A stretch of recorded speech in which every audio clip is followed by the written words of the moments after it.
Oi, gente, tudo bem? Boa tarde. Eu sou a Bianca, da equipe Quero na Escola. E hoje a gente está aqui em mais uma atividade online por conta do coronavírus. Como vocês têm visto, cada dia tem crescido mais o número de mortos e é preciso ficar em casa, é preciso se cuidar. E por conta desse contexto, a gente está realizando atividades online pela nossa página do Facebook para atender aos pedidos dos alunos de escola pública do Brasil todo. Então, hoje a gente vai estar falando sobre medicina com o voluntário Lucas e a gente vai estar atendendo ao pedido de dois alunos. Um aluno é de Marabá, Pará, e a outra aluna é de Jandira, São Paulo. Então, eu quero agradecer muito por eles terem feito esse pedido sobre medicina, para entender mais a área. O Lucas vai estar tirando todas as dúvidas. Agradecer a todo mundo que se interessou e que está participando da live, continue na live. E mandem as suas dúvidas durante. O Lucas ele vai iniciar falando sobre ele, sobre a trajetória, sobre o curso. E aí é importante que vocês participem, mandem seus comentários, o que vocês estão achando, dúvidas específicas. E o Lucas, que está aqui com a gente hoje, ele é médico interno da Faculdade de Medicina da USP e ele também é professor de biologia. E ele vai contar mais sobre essa trajetória. Ele também foi aluno de escola pública, então, vocês vão estar assistindo, ouvindo a fala dele e se identificando também, né, de ter estudado em escola pública e agora está na universidade pública, num curso como medicina, e que é super incrível. Então, aproveitem, essa live é para vocês. E lembrem de seguir também o Instagram do Quero na Escola. E qualquer dúvida, mandem aqui que a gente vai passar para o Lucas. Boa tarde, Lucas. Pode iniciar a live e começar a sua fala. Obrigada pela sua participação. Boa tarde a todos. Obrigado, Bianca, pela introdução. Obrigado o convite do Quero na Escola. É um prazer aqui estar conversando com vocês, principalmente conversando sobre medicina, que é o que eu mais gosto e que eu escolhi para fazer para a minha vida. Assim. Bom, eu sou o Lucas Gandolfi, né, como foi apresentado. Eu tenho 28 anos atualmente. Eu sou de uma cidade chamada Francisco Morato, que é aqui na zona metropolitana de São Paulo. Com muito orgulho, filho de uma empregada doméstica e de um marceneiro. E desde criança eu tive uma vontade muito grande de fazer algum curso da área da saúde. Né? Eu vou contar rapidamente sobre essa história, até o momento que eu estou agora, e depois eu vou começar a contar um pouco para vocês sobre a graduação, sobre a faculdade de medicina em si. Né? Quando eu tinha 5 anos, eu tive uma doença chamada toxocaríase, que é uma doença que você pega de gato. E por causa disso, eu fiquei anos e anos da minha vida tendo contato com hospitais e com profissionais da área da saúde no geral. Né?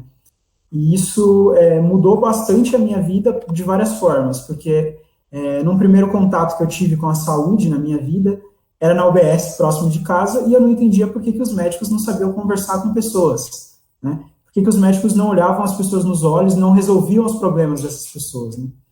E aí eu comecei a perceber isso desde muito cedo, né? E me incomodava muito isso. Mas aí eu tive essa doença, e aí eu fiquei dos 5 até mais ou menos os 14 anos de idade, acompanhando e tratando em hospitais. Eu percebi que os médicos pediatras que cuidavam de mim, e não só os médicos, mas os outros profissionais da área da saúde, e eu gosto muito de valorizar todos eles, e não só os médicos, enfermeiros, enfermeiras, psicólogos, fonoaudiólogos e tudo mais, são várias pessoas importantes aí, né, que eu sempre admirei. E aí eu percebi não existiam só médicos ruins, sabe? Existiam também bons médicos que sabiam conversar, sabiam cuidar de verdade, olhar para você. E eu comecei a me interessar para tentar ser um desses bons médicos, sabe? E aí começou a crescer dentro de mim esse sonho de fazer medicina. Mas qual que é o problema, né? Eu, além de vir de uma cidade periférica, né? Eu vim de uma família muito pobre. Eu vivi 10 anos da minha vida morando numa casa de um cômodo. E passei bastante coisa na minha vida, né? Não vou ficar entrando em detalhes aqui, mas que foi importante para mim, para um crescimento pessoal. Mesmo assim, eu acho que eu não tive, ainda mesmo com tudo isso, com todas essas adversidades, eu continuei sonhando com isso, né? E comecei a materializar isso, né? Tentar trabalhar para que isso acontecesse, né? Para que deixasse de ser um sonho e passasse a ser uma meta realizável, né? Então, eu fiz o meu ensino fundamental todo em escola pública, na Escola Estadual Pedro Paulo de Aguiar, em Francisco Morato, e lá era um aluno razoável, não vou dizer que eu era o melhor aluno da sala, não vou mentir, mas eu era um aluno que gostava muito de estudar, que me esforçava, mas que eu estudava mais as matérias que eu tinha mais habilidade, digamos assim, né? Que era história, geografia, biologia e tudo mais. Mas tinha dificuldade muito grande com duas matérias que eram importantes para mim também, que era português e matemática, né? E eu saí do ensino fundamental sem saber quase nada. Eu tinha dificuldade até de fazer conta de divisão com vírgula na época. E fui para o ensino médio para uma outra escola estadual, que é a Escola Estadual Hermano Marchetti, em Pirituba, que é onde eu moro atualmente. E, apesar de ser uma escola estadual, era uma escola um pouco mais organizada e com os professores um pouco mais engajados também. E isso foi importante para mim, para eu começar a entender algumas coisas, né?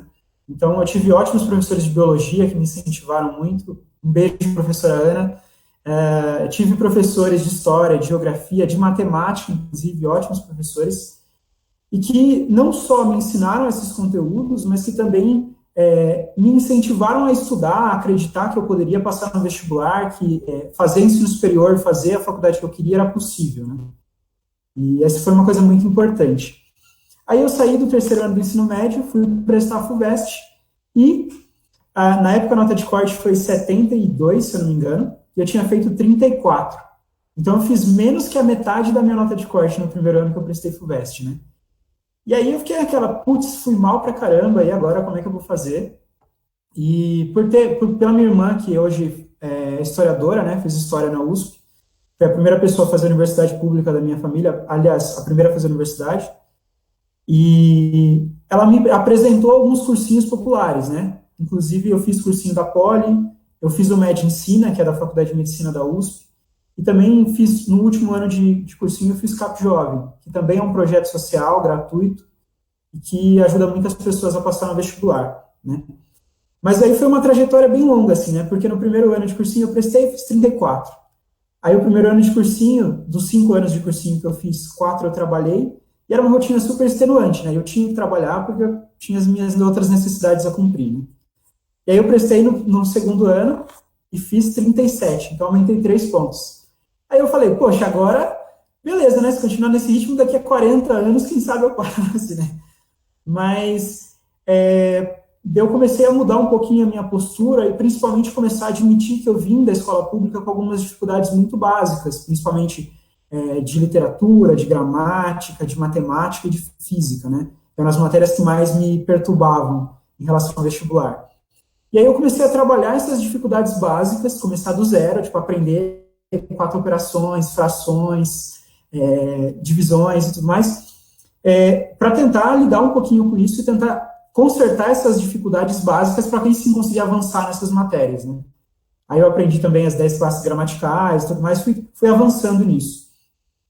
Aí meu terceiro ano eu melhorei um pouquinho, eu fui para 48. No quarto eu fiz 55. Aí na quinta vez que eu prestei, que foi o meu quarto ano de cursinho, eu fiz 67, eu passei muito perto. E aí, finalmente, no quinto ano de cursinho, no sexto ano prestando a FUVEST, eu consegui passar. E passei com uma nota boa, passei na primeira fase tranquilo, e na segunda fase passei na primeira chamada, com uma boa nota de redação, que era uma das coisas que era a minha dificuldade, e eu passei nos últimos 2, 3 anos de cursinho, tirando ótimas notas de redação. Inclusive, talvez seja uma dica legal para dar depois.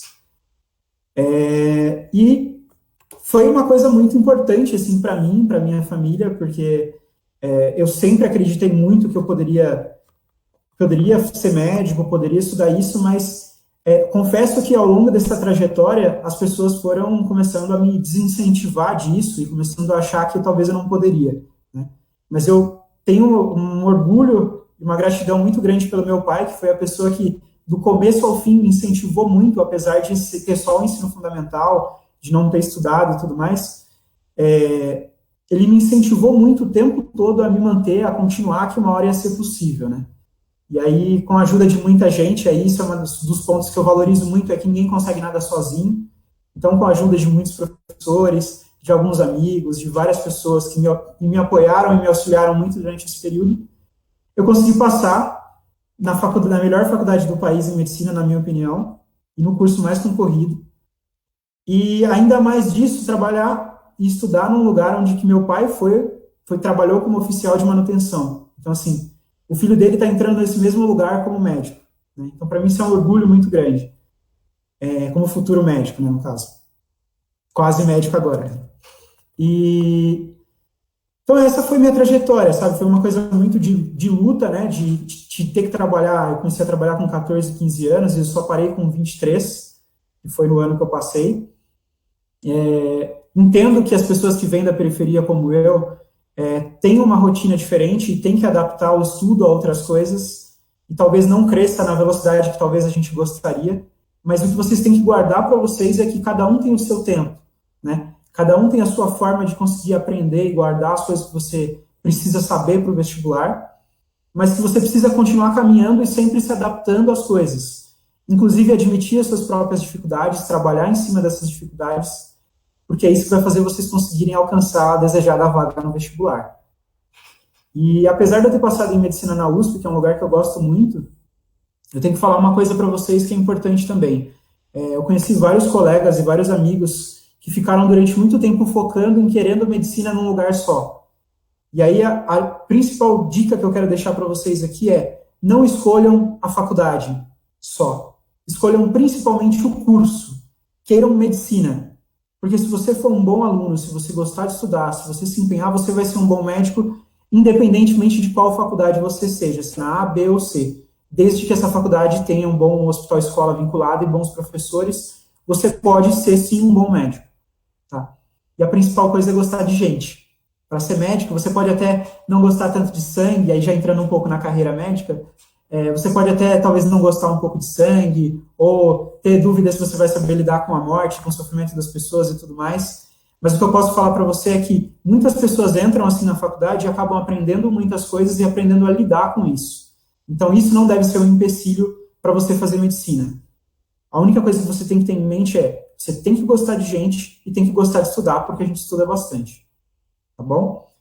E aí eu vou aproveitar isso. Lucas, eu só queria comentar que, eu acho que você falou, na verdade, mas o Rafael Souza, ele perguntou com quantos anos você passou em medicina, e o Vinícius Ramalho, que também está acompanhando, comentou: história linda e inspiradora. Então, eu também achei muito importante a sua fala aqui hoje, e acho que é legal você comentar de novo. Eu não lembro se você, acho que você falou 23 anos, é isso? Que você entrou na faculdade, né? Isso. Acho que é legal comentar sobre isso. E uma coisa que você comentou e que eu acho que é bom retomar, da questão da redação, que é muito importante para entrar em qualquer curso que vocês queiram. E medicina, como o Lucas mesmo falou, isso ajuda muito na hora da sua nota. Então, estudem redação e deem atenção para isso, porque é importante ter nota boa nas outras áreas, né? Principalmente quando ela tem um peso maior para o curso que você escolheu.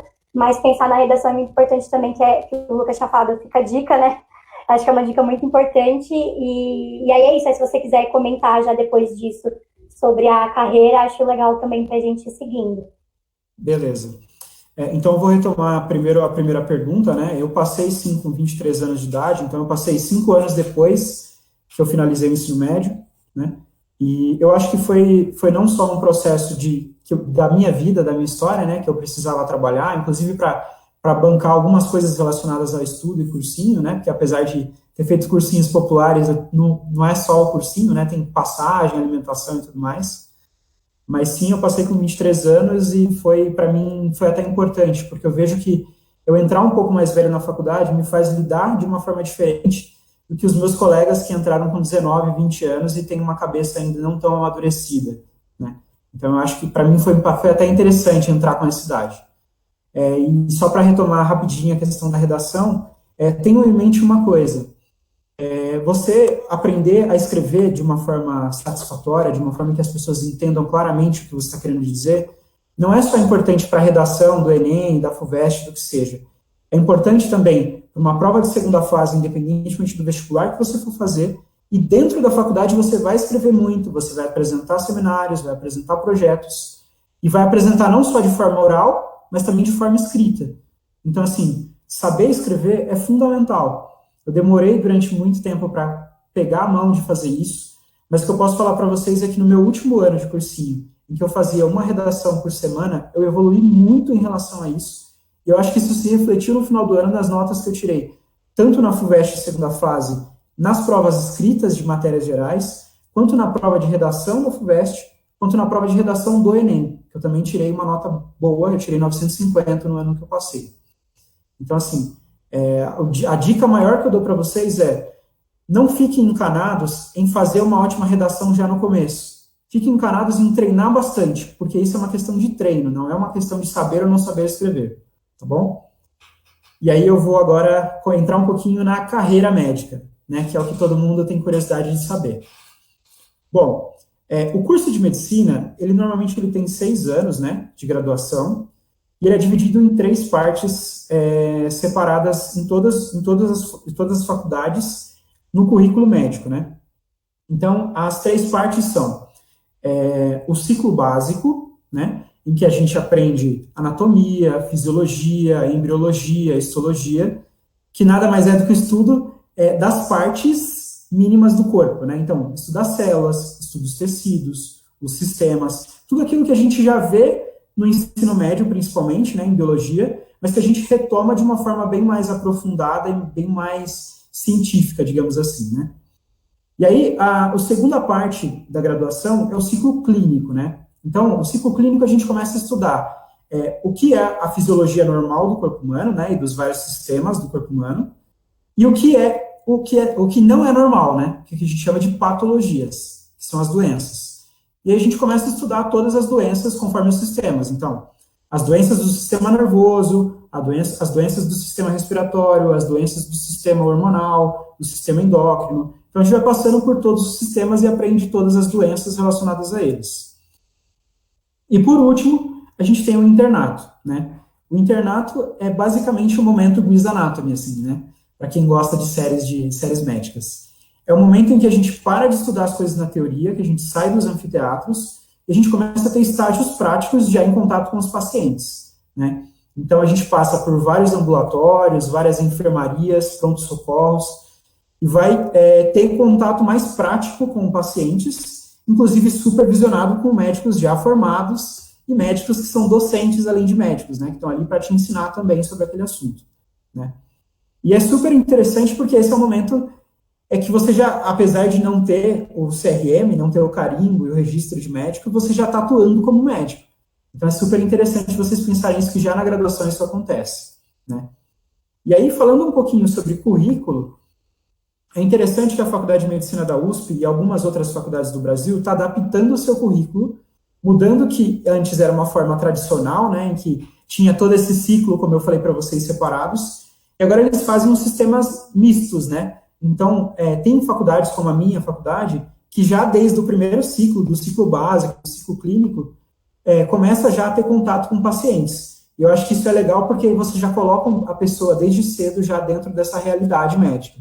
É óbvio que não é com a profundidade que a gente tem no internato, né?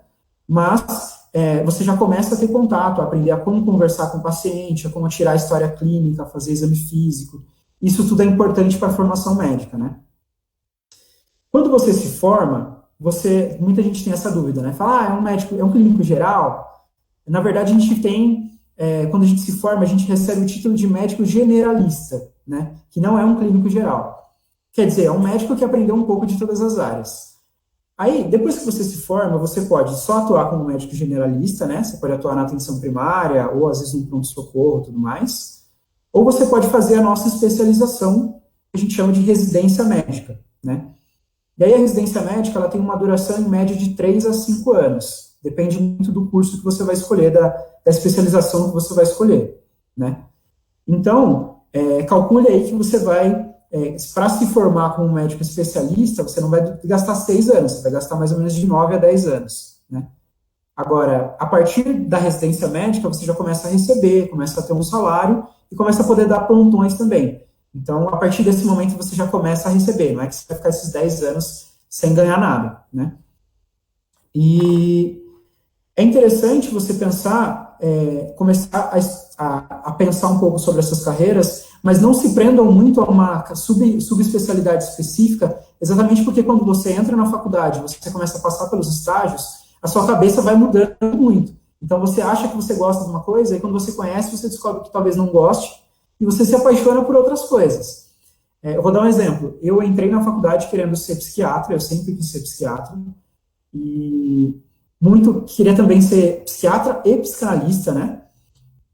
E estudei bastante sobre essas coisas desde a época de ensino médio, mas eu entrei na faculdade e eu descobri que sim, a psiquiatria é uma coisa muito legal, mas que eu quero ter uma atuação mais clínica mesmo, né, ter mais contato com pacientes de todas as patologias gerais e não só das doenças psiquiátricas.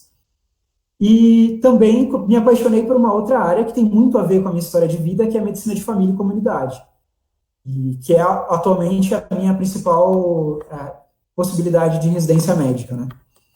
E é uma residência que tem uma duração de 3 anos e é super bacana, e é para atuar na periferia, na atenção primária, lidando principalmente com as doenças que têm uma epidemiologia muito importante na população e que tem muito a ver com um cuidado, que é um cuidado muito mais centrado não só na doença, mas sim na pessoa e na comunidade da qual ela está envolvida, né?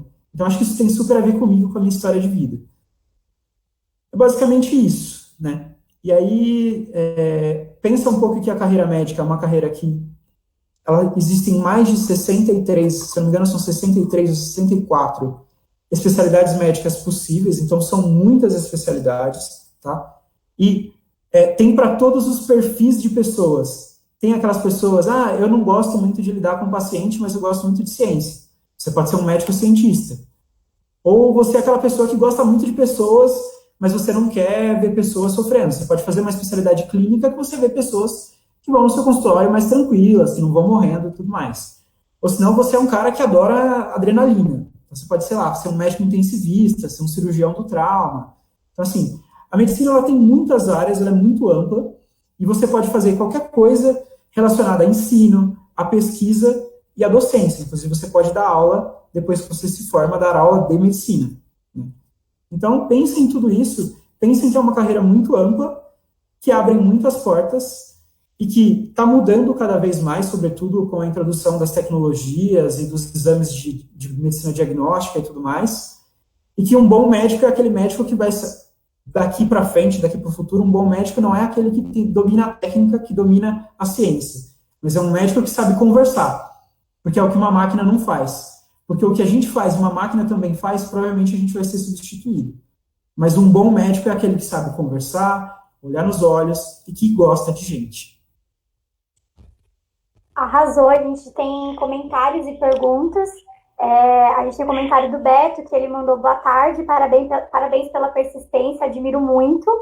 E a gente tem 2 perguntas. Uma, a gente está achando que é uma pergunta ou algum comentário, mas aí eu vou te falando e você comenta também e a gente vai seguindo. A primeira pergunta é, dizem que passar é difícil, se formar é mais. Você concorda que o curso exige mais? Então, acho que é legal comentar sobre isso. E aí, a gente teve o comentário do Rafael Souza, que ele falou assim, uma vez dentro da Faculdade de Medicina da USP, e vindo de uma realidade que com certeza não contempla nem metade da realidade das outras pessoas que também passaram, você enfrentou muitas dificuldades de adaptação dentro desse novo universo? Então, aí, eu acredito que seja uma pergunta, né, das dificuldades que você enfrentou dentro dessa nova trajetória, né, que você estava no cursinho, enfim, aí depois você foi fazer a faculdade de medicina. Eu acho que é legal você comentar sobre isso, e aí eu quero agradecer as pessoas que estão acompanhando e mandaram as perguntas nos comentários, continuem mandando que a gente vai passar para o Lucas. E aí é isso. Beleza. Bom, eu vou na ordem das perguntas, né? A primeira é relacionada a que esse bordão que muita gente fala, né? Que passar é difícil, sair da faculdade é mais difícil ainda, né? Eu, durante muito tempo, eu acreditei nisso também, inclusive durante o período que eu estava na graduação. Mas aí, olhando de uma forma mais fria, agora já quase terminada a graduação, quase formado, eu tenho que dizer para você que são sensações diferentes. Quando você está no cursinho, a ansiedade e o nervosismo é muito maior porque você não sabe quando você vai passar, né? E essa é uma angústia que eu vivi durante muitos anos da minha vida, e eu acho que para mim foi o momento mais difícil da minha vida, falando psicologicamente falando, e em questão de expectativas e frustrações, né? Mas eu acho que dentro da graduação não vou dizer que é fácil, que seria mentira, mas eu sei que os 2 primeiros anos da faculdade são tranquilos, e principalmente porque é um momento de adaptação, né? E os professores, os docentes pegam mais leve com a gente. Depois passa a ficar um pouco mais difícil, mas eu não diria que é tão difícil quanto o vestibular. Porque eu acho que é uma dificuldade que a gente passa de uma incerteza. Na faculdade, as incertezas que você tem tudo bem, se eu não passar uma matéria, eu vou ter que refazer essa matéria de novo, ou talvez refazer o semestre. Mas é muito melhor você ter que refazer uma matéria do que você ter que refazer um ano inteirinho e não saber se no ano que vem você não vai passar de novo. Então, assim, eu acho que são angústias diferentes. Mas eu acho que, para dar um pontinho de esperança para vocês, eu posso dizer que a faculdade é muito melhor, principalmente porque no vestibular, quando você está estudando os conteúdos programáticos do ensino médio, você está estudando tudo, o que você gosta e o que você não gosta. A partir do momento que você entra na faculdade, se você fez uma escolha correta de curso, você está estudando o que você gosta. Então, assim, vai ser muito mais prazeroso, e por ser prazeroso, vai ser muito mais fácil de você aprender. Por mais que o grau de dificuldade é um grau de dificuldade de ensino superior, né? Como o mesmo nome diz. Mas, primeiro que você tem professores ótimos para te ajudar, para te ensinar, nem sempre tão ótimos, mas na grande maioria sim, né? E você também tem a ajuda dos outros colegas, que são os seus veteranos, que podem te ajudar, tem resumos, tem muitas coisas que podem te auxiliar. Mas o mais importante é, você está estudando o que você gosta. Então, se torna muito mais fácil de aprender. Né? E indo para a segunda pergunta, relacionada à adaptação com a faculdade. Eu tenho que fazer um jogo de sinceridade que, para mim, não foi muito fácil, não. Agora, quando eu entrei na minha faculdade, a faculdade ela tinha um processo que era bonificação, né? Não era cotas como é hoje. Então, entravam muito menos pessoas de escolas públicas e também muito menos pessoas pretas, pardas ou indígenas, né? Do que é hoje a realidade da minha faculdade. Hoje eu fico muito mais feliz de ver bastante gente que também veio da periferia, que estão ali ocupando aquele espaço e lutando de forma sincera e leal, assim, por estar ali, por querer ser um bom médico e tudo mais. Mas no começo, quando eu entrei, como eram poucas pessoas, eu achava que ia ser bem difícil de lidar com aquilo, e foi. Mas eu posso dizer que eu encontrei amigos legais também dentro da faculdade, eu conheci pessoas que vêm de realidade semelhante à minha também, e que dá para você fazer trocas muito interessantes. Inclusive, eu tenho uma dica para dar para vocês de alguém que veio da periferia, que sempre foi uma pessoa um pouco mais revoltada, mas que aprendeu muitas coisas com lidar com pessoas diferentes.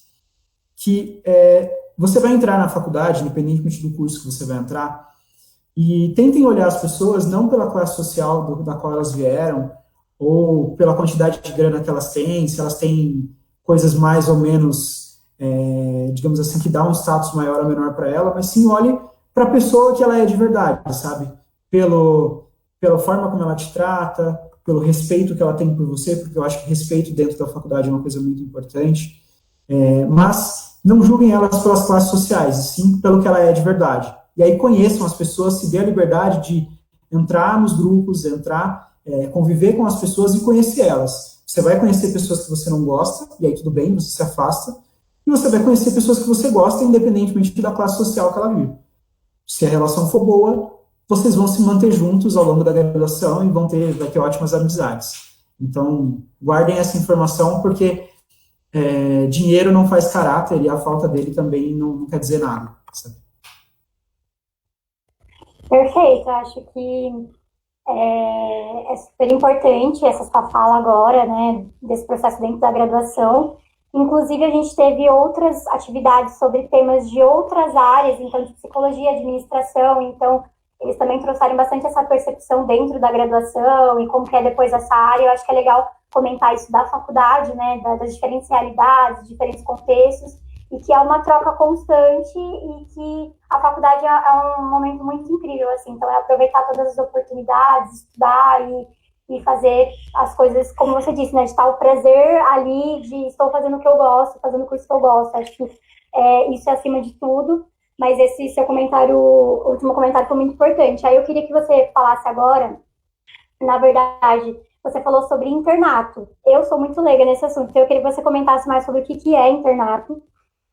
Eu queria que você comentasse também sobre residência, né, que é uma coisa que eu também fico em dúvida, acredito que os alunos que estão assistindo querem saber mais sobre como funciona, qual que é esse processo e tal, e em que momento isso entra. E aí eu acho que vamos comentando sobre isso e depois a gente passa para o que você tem feito agora e tal, que eu vi que você é estagiário, e aí eu queria que você comentasse esse processo do estágio também. E aí é isso. Aí surgem outras perguntas, a gente vai trazendo para você também. Beleza. Bom, falar do internato primeiro, né? O internato, ele funciona basicamente assim, né? A gente é dividido em panelas, então, mesmo, a gente dá esse nome de panelas porque é uma panela de pressão mesmo, que a gente faz muitas coisas, passa muitas pressões, mas a gente dá esse nome, né? E essa panela normalmente ela tem 30 pessoas, então é um grupo grande de pessoas que você convive aí ao longo de 2 anos. E aí essas panelas, elas rodam em vários estágios, né? Então, você vai passando por vários estágios e vai aprendendo várias coisas nesses estágios. E como que funciona? Né? Esses estágios são separados em 3 tipos, né? Tem estágio de enfermaria, né? Enfermaria é um lugar onde o paciente está internado e ele fica lá e a gente acompanha ele no leito, ele fica deitado e tudo mais. E a gente faz vários suportes para esse paciente. Tem ambulatórios, né? Ambulatório, como o nome diz, é quando o paciente vai andando até esse lugar para ser atendido, né? Então, ambulatórios de especialidades, como cardio, pneumologia, endocrinologia, essas especialidades todas, né? E também, dentro do internato, a gente tem os plantões, né? Aí os plantões são de várias áreas. Tem plantão que é de emergências, né? Então, a gente fica no pronto-socorro, acompanhando os pacientes que chegam. E aí, no HC é super legal, porque a gente recebe o Águia Dourada, né? Que é aquele helicóptero da Polícia Militar que traz os pacientes pra gente e tudo mais, então é super bacana. E as ambulâncias que traz os pacientes de vários tipos, de várias comorbidades que essa pessoa viveu, né? Desde acidentes automobilísticos, uma pessoa que perde a consciência em casa, chega a todos os tipos de casos para a gente.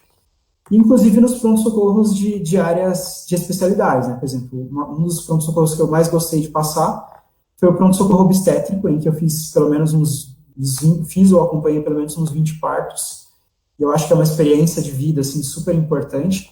Eu até, na época, eu fiquei balançado em fazer GO, que é ginecologia e obstetrícia.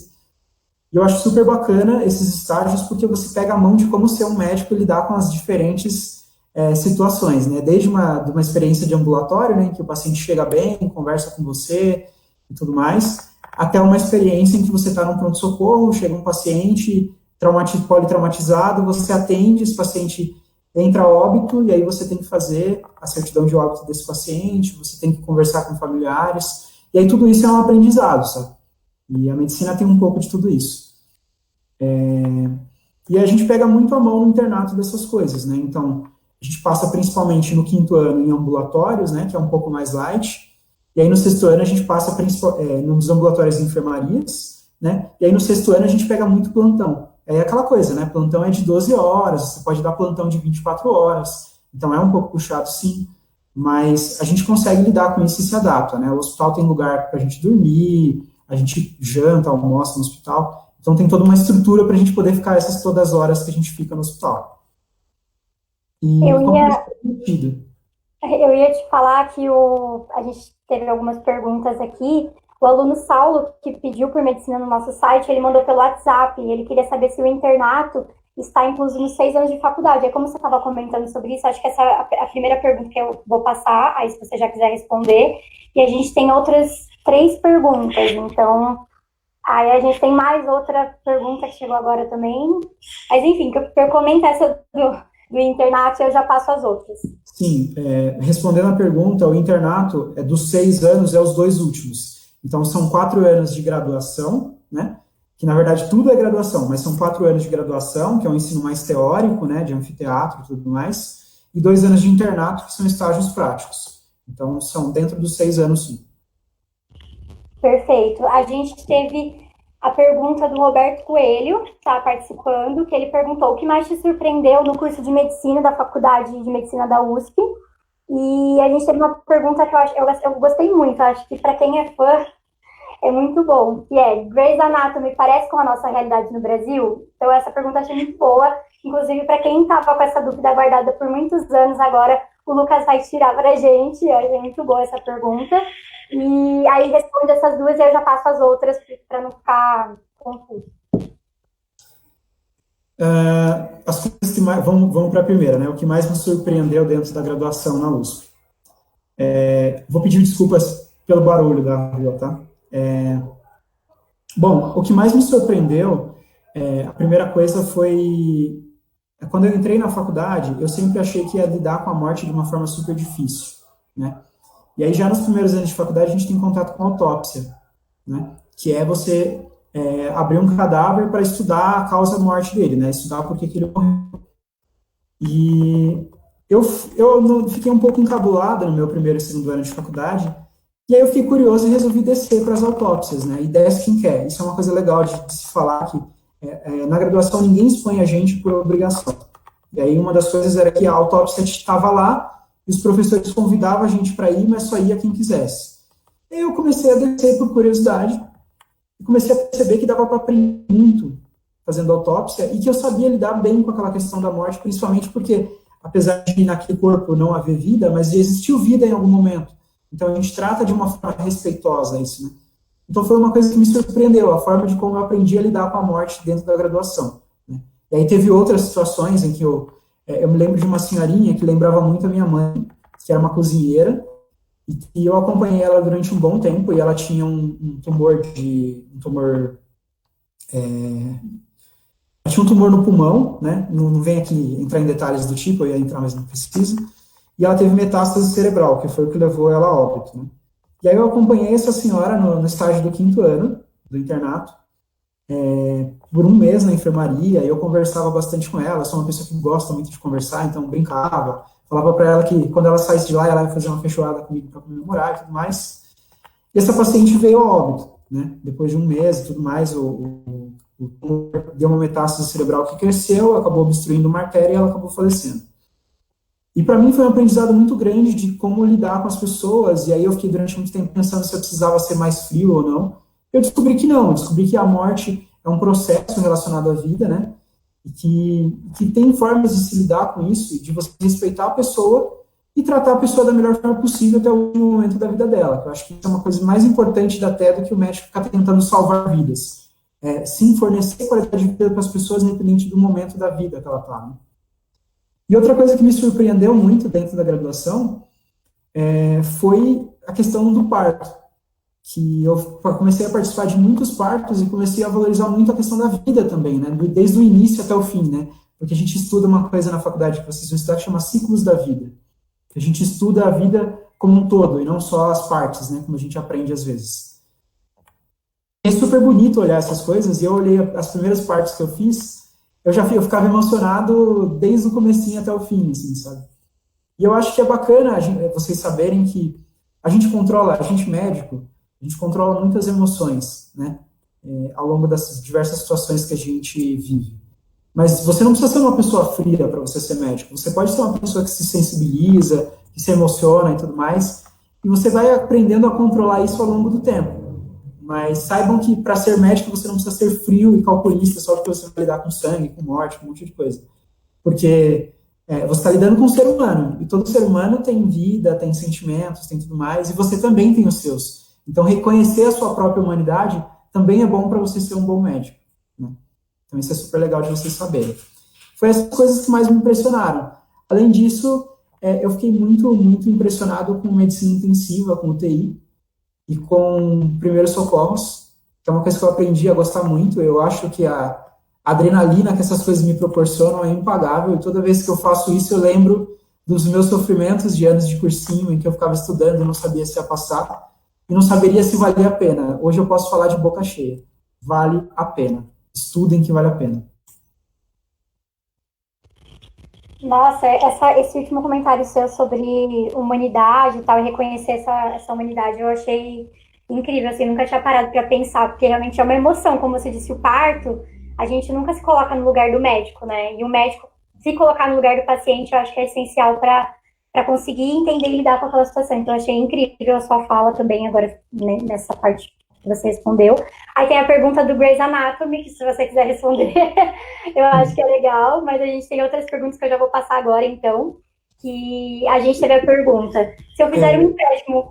Posso só responder essa, só para não perder as perguntas? Tá, rapidinho. Pode ser então, pode ser. Bom, sobre o Grey's Anatomy, eu tenho para dizer para vocês assim, eu comecei a assistir séries médicas, com uma série muito antiga que talvez as pessoas mais novas não conheçam, que chama Plantão Médico, passava de madrugada no SBT há muito tempo atrás. E aí depois fui para outras séries, né? Fui para o Grey's Anatomy, para o House, né? Que todo mundo acha que o House é maravilhoso. O House é o antimédico. Tudo que ele faz não tem nada a ver com o médico, né? Mas tudo bem.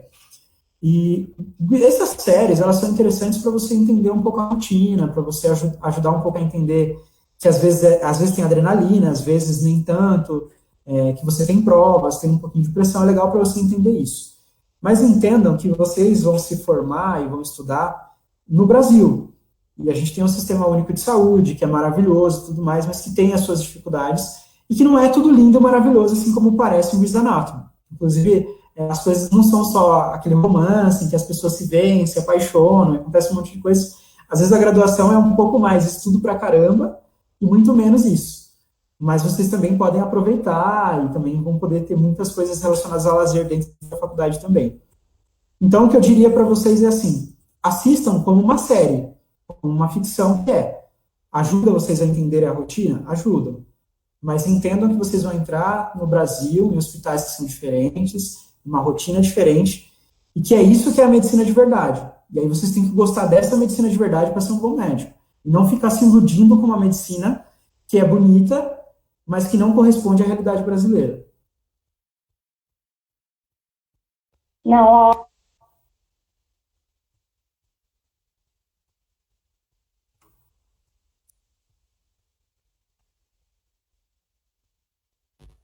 opa, desculpa, gente. Falha no engano, mas enfim. E aí, eu quero agradecer, né? A resposta foi muito bom.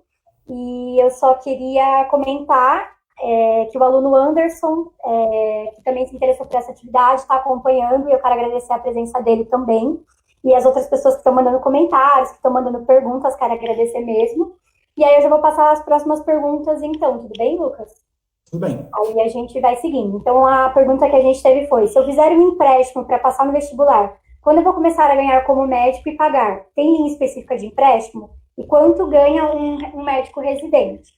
Aí a outra pergunta que a gente teve foi, que foi do aluno Saulo, inclusive fez o pedido, como eu comentei antes.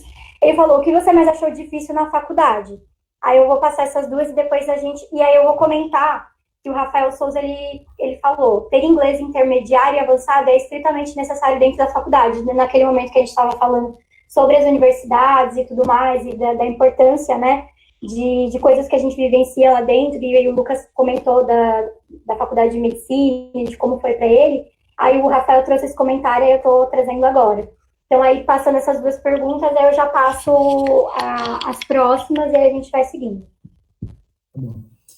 A primeira era relacionado ao empréstimo, né? Tá.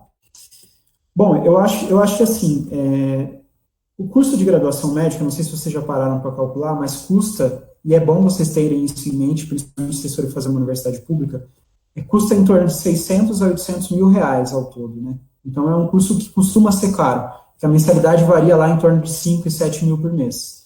Então seria um empréstimo muito grande, muito difícil de fazer para vocês concluir, porque é um curso longo, né, de 6 anos. O que eu recomendo a vocês, se possível, ou entre numa universidade pública, que é gratuita, principalmente as pessoas que vêm da periferia, eu incentivo muito a isso, né? Porque eu acho que é mais interessante, porque esse custo é inviável e não, depois você vai ter outros custos ao longo da graduação que você vai precisar ter alguma renda, então não é só o custo da mensalidade, como vocês podem achar. Então, eu talvez não incentivaria tanto isso. Agora, uma possibilidade que muita gente faz é o FIES, né, que é o financiamento estudantil, que ele é muito incentivado na área médica, principalmente para formar novos médicos e aumentar o número de médicos no país, né. O FIES, ele dá um tempo para você começar a pagar após 18 meses da sua formação. Então, assim, é interessante porque a partir do momento que você se forma, você vai começar a receber um salário que não é tão alto assim. Eu vou já emendar as duas perguntas e responder a outra. Um residente, ele costuma ganhar em torno de 3 mil reais para ser residente. Então, é um salário baixo, em comparação com o salário de um médico formado especialista. Mas a questão é que, normalmente, esses médicos não trabalham só na residência, às vezes eles dão plantões fora. E aí, um plantão médico varia em torno de R$ 1.000 em cada plantão. Então, se o cara trabalha como residente, 60 horas, e ele dá mais, sei lá, 4 plantões por mês, então ele vai ganhar em torno de uns 7 mil por mês. Agora, se você está pagando a graduação, ou um empréstimo para a graduação, você vai pagar mais ou menos o dobro do valor. Então, sei lá, se você emprestou 800, você vai pagar 1.600.000. E você vai passar a sua vida inteira endividado por causa disso. Então, se você tiver que fazer uma graduação paga, particular, use do FIES, porque você tem um tempo a mais para você fazer e se formar. E também porque você tem um financiamento que é juros baixos, né? Não é um financiamento a juros altos.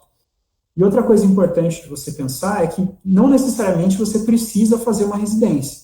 Então, de repente, se você fez a graduação e você quer começar a trabalhar logo para pagar, por exemplo, você pode atuar como médico generalista. Por exemplo, se você for atuar na estratégia de saúde da família, na atenção primária, o médico generalista ganha em torno de 10 a 12 mil reais. Então, assim, você consegue ganhar um salário razoável que conseguiria pagar a sua dívida relacionada à graduação e ainda ter uma grana razoável para se manter, né? Então, assim, dá para você estabelecer uma vida razoável e pagar essa dívida. Mas eu recomendo, não coloquem a corda no pescoço. Se possível, façam uma universidade pública. Inclusive, para as pessoas que vieram da periferia, como eu, que vêm de uma classe social mais baixa, usem das universidades públicas e usem do ProUni também, porque o ProUni é uma opção muito interessante para quem vem dessa realidade, que precisa fazer uma graduação, e que existem muitas universidades particulares que oferecem um curso médico muito interessante, inclusive aqui na cidade, na zona metropolitana de São Paulo, tá bom? Então, tomem essas opções, ProUni, FIES, como umas opções interessantes relacionadas a isso. E isso que você comentou agora, eu acho importante ressaltar que a gente já teve atividade sobre Enem vestibulares e que lá a gente falou sobre FIES, ProUni, sobre o Enem, e que se vocês quiserem assistir, para quem não assistiu ou quiser revisar, eu acho que é importante porque ficam todas as nossas atividades gravadas aqui na página, então fiquem à vontade para estar vendo, porque isso que o Lucas comentou é super importante, né, de entender esses programas, enfim, como fazer, porque é um direito seu, então é isso. Aí agora a pergunta que eu achei muito interessante do Roberto, quero agradecer muito por ele estar acompanhando e assistindo também. Ele mandou: Lucas, como é a presença das ligas de medicina na universidade e a participação em congressos pelos estudantes de medicina? Você fez parte dessas iniciativas? Então aí essa pergunta do Roberto, e aí tem outras perguntas eu vou trazendo também. Beleza. Em relação às ligas acadêmicas, né, as famosas ligas, isso é fundamental para a formação médica, sabe por quê? Porque quando como eu estava explicando para vocês como funciona a graduação, dependendo da faculdade, da universidade que você for entrar, você vai começar a ter contato com pacientes só lá no 4º e 5º ano de faculdade. Então, é muito tempo você aprendendo coisas teóricas e não tendo contato prático com a medicina, né? Através das ligas acadêmicas, você vai começar a ter contato com isso. Porque o que é uma liga? Uma liga é um lugar em que você se reúne para discutir um determinado tema dentro da medicina e você aplica esses conhecimentos relacionados a esse tema de forma prática. Como? Atendendo pacientes. E isso é possível você começar a fazer já desde o 1º ano. Então, você aprende muitas coisas relacionadas a isso. Por exemplo, na minha faculdade, que é a Faculdade de Medicina, da USP, a gente tem, se não me engano, 80 ligas acadêmicas, então são muitas, né? A minha faculdade, talvez, se não me engano, é a que mais tem no país. E existem de todas as áreas possíveis. Por exemplo, vou dar alguns exemplos. Existe liga de sífilis, liga de diabetes, liga de obesidade, que eu fiz parte, liga de saúde mental, existe liga de tudo dentro da faculdade, e é um lugar, um ambiente para você aprender, tanto na teoria quanto na prática, aqueles conhecimentos, né? Por exemplo, eu fui da Liga de Síndrome Metabólica, que estuda basicamente obesidade. Fui da Liga da Obesidade Infantil, que era para tratar crianças. Fui da Liga de Psicanálise, né, porque, como eu falei, eu sempre fui muito apaixonado por psiquiatria e psicanálise. Fui da Liga de TCC, que é Terapia Cognitivo-Comportamental. E tudo isso são ligas que eu fui aprendendo conteúdos e coisas que me ajudam não só como médico, mas a ter conhecimento de vida também sobre várias coisas, né? A Liga de AIDS, que eu participei, foi maravilhoso também. Então, é uma forma de você aprender bastante em relação a isso.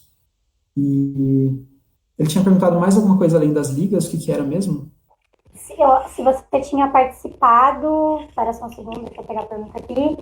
Você fez parte dessas iniciativas, ele perguntou, mas aí você foi respondendo. Sim, perguntou dos congressos, agora eu lembrei. Isso, na parte dos congressos. E a gente tem bastante congresso acadêmico, tanto nacionais quanto estaduais, e normalmente eles são anuais ou são semestrais, tudo mais. É super interessante de participar, porque a gente acaba discutindo temas tanto relacionados à graduação e à formação médica, quanto relacionados à medicina no geral, né, e os avanços da medicina. E é super interessante porque normalmente as faculdades financiam as viagens desses alunos, normalmente todo mundo vai para uma mesma cidade, se reúne para discutir e tudo mais.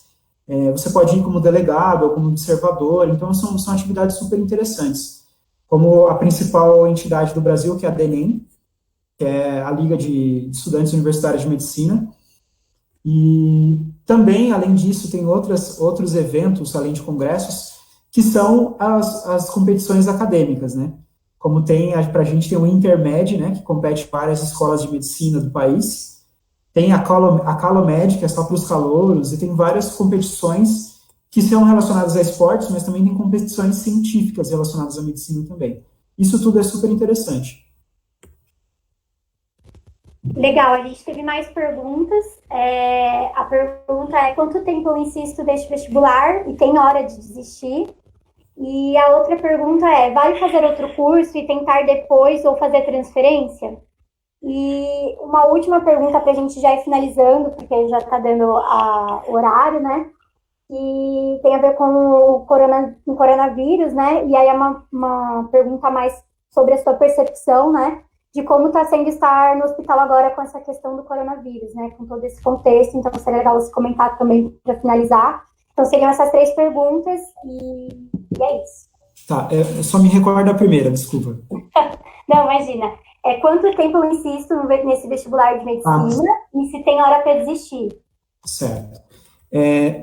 Eu costumo falar uma coisa relacionada a isso, que é assim, eu também concordo que as coisas têm limites, né? Não dá para você ficar a vida inteira fazendo uma coisa, insistindo e não conseguindo passar. Mas se atentem a uma coisa que vem antes disso. Vocês precisam entender que se você fez uma prova e você não foi bem, essa prova ela não está ali para te punir, ela está ali para te ensinar alguma coisa. Então, se você fez uma prova e não passou, revise essa prova e tente identificar quais são as suas dificuldades e trabalhar em cima dessas dificuldades.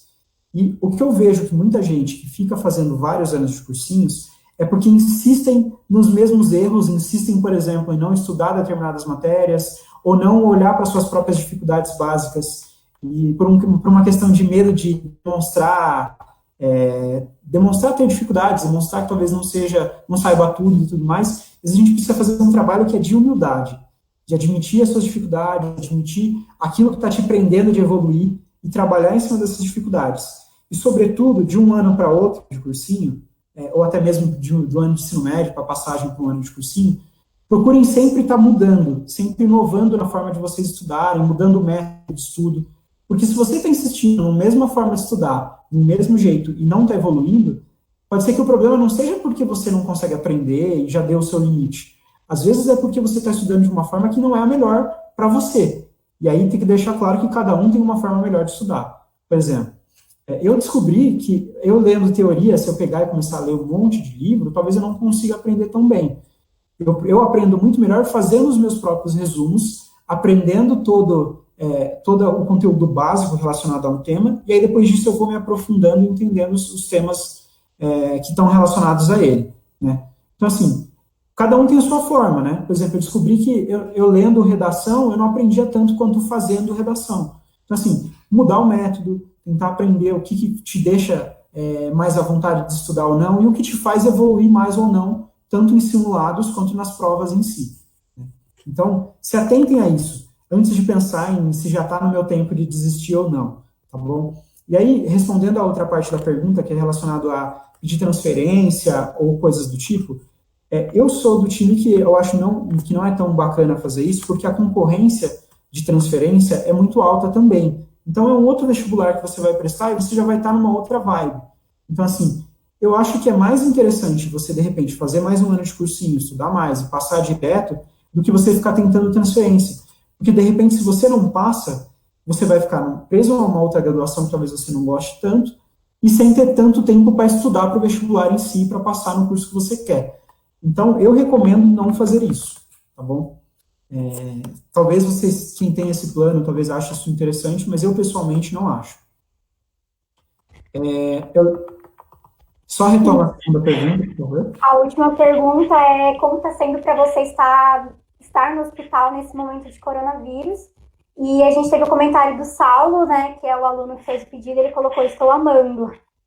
Eu achei muito fofo, a gente agradece, Saulo, esse pedido, você que fez, e essa live é para você, e é isso, obrigada mesmo. Relacionado ao coronavírus, vamos lá. Eu tô agora nesse momento fazendo meus estágios de internato do sexto ano. Eu estou agora num estágio que chama Medicina de Emergências, né? Então eu estou nos prontos-socorros que tem dentro do HC, né? E agora eu estou passando atualmente no estágio de Neurologia, então eu estou no pronto-socorro da Neuro. E todos os pronto-socorros estão chegando casos de Covid, né? A gente separou um hospital do nosso complexo só para Covid, mas às vezes chegam pacientes com outros sintomas e acaba a gente descobrindo que tem Covid. E um dos estágios de emergências é emergências de Covid, né, que é o meu próximo estágio que eu vou entrar daqui uma semana. O que acontece? Eu pensei bastante sobre isso e a faculdade deu a opção da gente desistir, de a gente trancar e retomar esse estágio depois, ou continuar e atuar com o coronavírus, né? Eu, pessoalmente, resolvi me manter na graduação e trabalhar com Covid por dois motivos, né? Um deles é que, como eu estava falando para vocês anteriormente, o curso médico, ele custa muito caro. E apesar de eu fazer uma universidade pública, esse custo vai para alguém. E vai para o bolso de todos nós que somos contribuintes, né? Então, eu acho que, por eu receber isso, e por saber que a Faculdade de Medicina da USP custa muito mais caro do que outras faculdades médicas, apesar de não ter mensalidade, ela custa caro para o Estado, né? Eu quero estar lá para dar um retorno, sabe? Eu acho que é importante para mim como médico, apesar de eu ter a minha família, e hoje eu moro sozinho, mas eu não posso estar indo visitar a minha família constantemente, exatamente porque eu posso estar sintomático e passar para eles o coronavírus, né? Apesar disso, eu acho que eu tenho que me manter no estágio para poder dar uma resposta social para tudo que eu estou recebendo, porque o curso de medicina da USP custa em torno de R$ 1 milhão. Então, assim, esse custo está indo para alguém, e eu não posso, nesse momento, me omitir de ajudar nisso, né? E a segunda coisa que eu acredito, que eu acho que deveria ser um motivo para que todos ficassem e nem todos ficaram, é que a gente aprende ao longo da graduação a como lidar com as diversas adversidades que acontecem com o médico, né? Inclusive pandemias, né?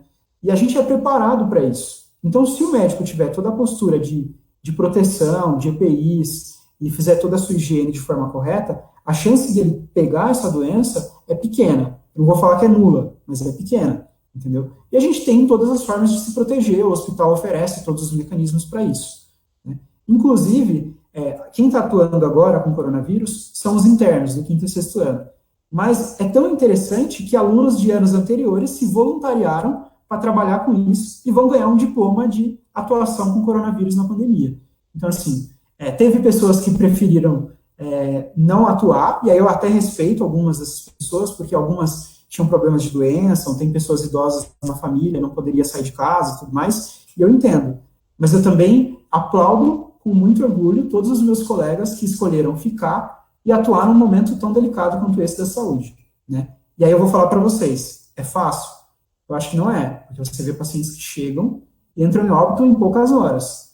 Mas também você tem que lembrar que o médico não está lá para salvar todo mundo. O médico está lá para oferecer saúde e qualidade de vida. E a gente faz o que a gente pode por esses pacientes, porque todo mundo sabe que não existe uma cura específica ainda, que é tudo muito complicado, mas dentro do conhecimento médico que a gente faz o melhor possível. Eu acho que é isso que é ser médico. E não salvar vidas e ser um herói. É ser um ser humano que sabe ajudar outro ser humano. É isso, arrasou na colocação e na atividade também, a gente agradece muito. A gente já ia encerrando, mas eu só queria que você comentasse, porque quando eu trouxe o comentário do Rafael sobre inglês intermediário, era uma pergunta e eu trouxe como um comentário, então peço desculpa pelo erro, viu, Rafael? Agora a gente vai pedir para o Lucas responder. E ele tinha me perguntado, ter inglês intermediário e avançado é estritamente necessário dentro da faculdade? Pensando principalmente no curso de medicina, porque em todas as áreas é importante o inglês, e aí a gente quer saber especificamente na sua área. E se você puder responder brevemente, aí a gente já finaliza depois, tá bom? Agradeço. Obrigada pela pergunta, Rafael. Relacionado a isso, o que eu acho, eu vou colocar a minha opinião pessoal sobre isso, talvez as pessoas discordem. Mas eu vim de escola pública, né? E aí a gente só aprende verbo to be, e é só isso, né? E a gente sai do ensino médio sabendo só o verbo to be. E eu saí com inglês de básico para nada, entendeu? Eu aprendi um pouco de inglês no cursinho mesmo, né? E foi pouco também, mais por prática de leitura do que outra coisa. E eu não tinha feito curso de inglês até entrar na graduação. E aí eu fiz um curso de inglês dentro da faculdade durante 1 ano e meio, e foi um curso mais ou menos, mas que ajudou a aprender um pouco de gramática. O que eu recomendo para vocês, principalmente para quem vem da periferia? Não precisa agora você se encanar e falar, pô, eu tenho que pagar um curso de inglês, eu tenho que saber inglês dentro da medicina e tudo mais. Eu acho que assim, você precisa saber o inglês do vestibular. O que é o inglês do vestibular? É saber um pouquinho de gramática e saber ler texto. E aí, isso é a mesma coisa, é o mesmo princípio da redação que eu falei para vocês. Comecem a ler coisas bem simples, assim, tipo charge, notícias curtas, coisas assim. Tenho o hábito diário de fazer isso. E esse era um hábito que eu tinha na época de cursinho. Ler coisas em inglês curtas, não precisa ler textos super complexos, científicos, com um monte de termos que você não vai entender. Mas coisas curtas. Treinem isso, tá? Porque se você começar a querer fazer um curso de inglês no ano de vestibular, vocês vão ralar pra caramba e vão perder tempo em estudar outras coisas que são mais importantes. Por quê? Por exemplo, na FUVEST, são 5 questões de inglês, tá? E aí você vai gastar um tempo pra caramba para estudar inglês, sendo que são poucas questões no Enem, na FUVEST e tudo mais. Então, tentem aprender o inglês pro vestibular, que é saber um pouco de gramática e saber muito ler texto, que é o que é mais importante. Ler texto é aquela leitura dinâmica, você não precisa entender o texto inteiro.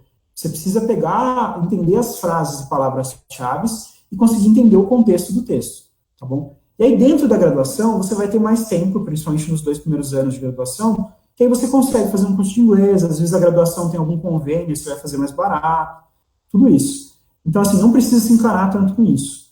E aí, só para falar bem rapidamente sobre a rotina relacionada ao inglês na graduação, tem alguns livros que a gente vai ler que é em inglês, tem algumas aulas, são poucas, mas algumas poucas aulas os professores vão dar inglês, às vezes eles vão até falar inglês, tá? Isso acaba acontecendo na graduação.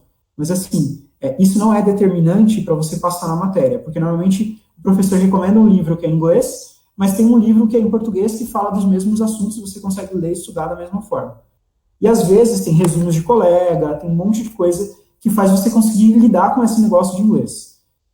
Vai ser importante para você como médico? Vai, porque o nosso maior tabloide científico que a gente usa, que é o UpToDate, é tudo em inglês, né? Só que se você sabe ler um pouco inglês, você lidar muito bem com isso. Por exemplo, hoje, eu com 1 ano e meio de curso feito meia boca, eu consigo ler esses artigos científicos, entender o que está dizendo e abstrair o que é importante para mim como médico. E aí eu vou aprimorando isso ao longo do tempo. Quanto mais eu leio, mais eu vou aprimorando. Então, dica se você está num ano de vestibular, não precisa se ralar para fazer um curso de inglês agora. Espera para entrar na graduação. Mas, tenha consciência. Pega uma meia horinha por dia, 1, 2 vezes por semana, para ler algum texto em inglês. Vai lá no The New York Times, como eu fazia, no The Washington Post. Pega alguma matéria curta, tenta ler.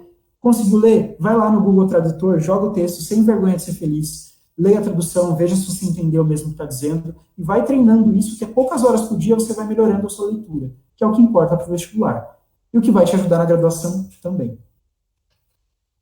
Boa dica, eu agradeço pela sua resposta, pela sua participação.